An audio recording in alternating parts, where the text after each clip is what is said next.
ಗತಿಯೆಂದು ಬರಲಿ ಭಗವಂತನ ಪ್ರಿಯ ಮಗನಿವನ ಸಾರಿ ಬದುಕು ಇರಲಿ.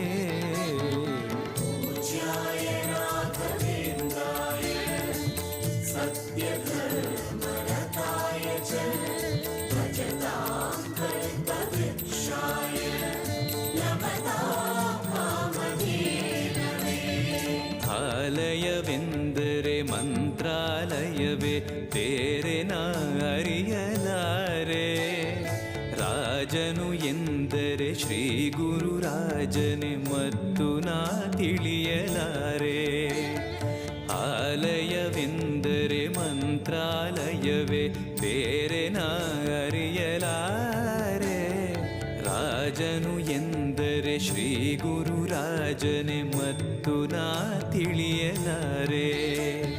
ಸಾಗರವ ಭವ ಸಾಗರವ ದಾಟುವ ವೈರಾಗ್ಯ ಕೊಡುವ ಶಾಶಿರದ ಹರಿನಾಮವನ ಜೀವದಲ್ಲಿ ಇಡುವ